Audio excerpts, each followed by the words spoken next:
Isang mapagpalang umaga po sa ating lahat. Bagong umaga, bagong vlog na naman tayo mga akla. So for today's vlog is pupunta po tayo ngayon ng bukid dahil panahon na naman ng pagtatanim. At ayan, nagluto na nga po ako ng dadalhin ko sa bukid na kanin at ulam na isda. Nagdala na din ako dyan ng kanilang mga merienda dahil alam ko pagod na pagod sila sa pagtatraktor. Nauna na nga po pala dyan si Papa at yung aking kapatid at sa ngayon ay hindi ko po kasama si Mudrakels dahil masama po ang kanyang pakiramdam. Ay hinayaan ko muna siyang maiwan sa bahay. At ayan, pagkalipas nga ng ilang oras is nakarating na po ako sa aming bukid. Sobrang saya ko nga po nung makita ko na po na nanganak na po yung aming baka. Pinagpahinga muna nila ako bago po kami mag-start kumain. At nung pagkatapos ko magpahinga ay dali-dali na po ako nag-prepare. Nilabas ko na po yung plato at yung aming mga gagamitin. Ang ulam nga po pala namin dyan is yung aming binili po na isda o tinatawag po nila sari-sari dito sa amin. Tara, sabayan niya po kami, kain po.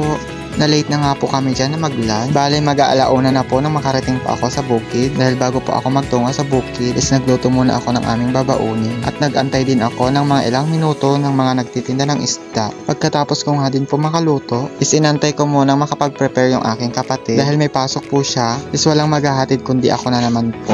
Mabalik po tayo ulit sa bukid. Dahil tapos na nga po kami kumain, isinugasan ko muna yung mga aming pinagkainan sa ilog. At ayan, kanya-kanyang pwesto na muna kami. Dahil pagkatapos na aming pagpapahinga, ay sasabak na naman po kami sa mabigatang trabaho. Dahil sa tulad na may mga magsasaka, makapagpahinga lang po kami ng saglit is okay na kami. At habang ako ay nagpapahinga, is may lumapit pong batang baka eme. At ang sumunod nga din pong lumapit sa akin ay yung mga aking mga pinsan na mga tiktokeris. Sana all magaling sumayaw. Pagkatapos nga po nila akong pakitaan ng kanilang mga sayaw, is iniwan rin lang nila ako kaagad. Ay nang iiwan. Dahil nasira na nga po yung isa po naming pilapil, ay inayos na din ng aking angkay. Nang sa ganun is hindi pa po lumawak yung nasirang pilapil.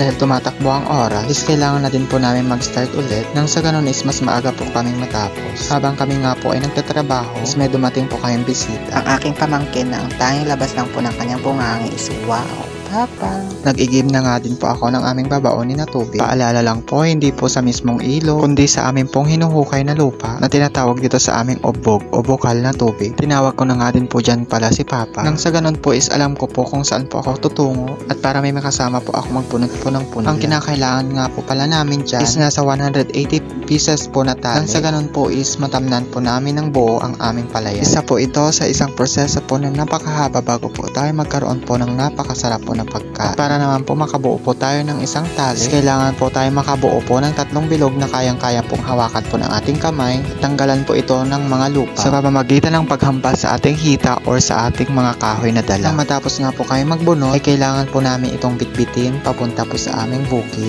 Dahil kinabukasan po is schedule na po na ito na para itanim at hindi po pwedeng magtagal nang sa ganun po is hindi po siya mamatay. Pinainom na nga din ni Papa yung aming baka dahil mag-aalas 4 na po ng mga oras na iyan at hindi po kami pwedeng magabihan sa bukid. Kinakailangan pa po namin maghugas sa ilog nang sa ganun is hindi po naman po kayo madumi na makakauwi sa bahay. Kung napapanood mo man po ang video na ito, i-comment nyo naman po kung taga saan kayo para malaman ko po kung hanggang saan po nakarating ang aking video na ito at para ma-shoutout ko na din po kayo sa susunod po na aking vlog. At hanggang dito na nga lang po. Maraming salamat po sa panonood.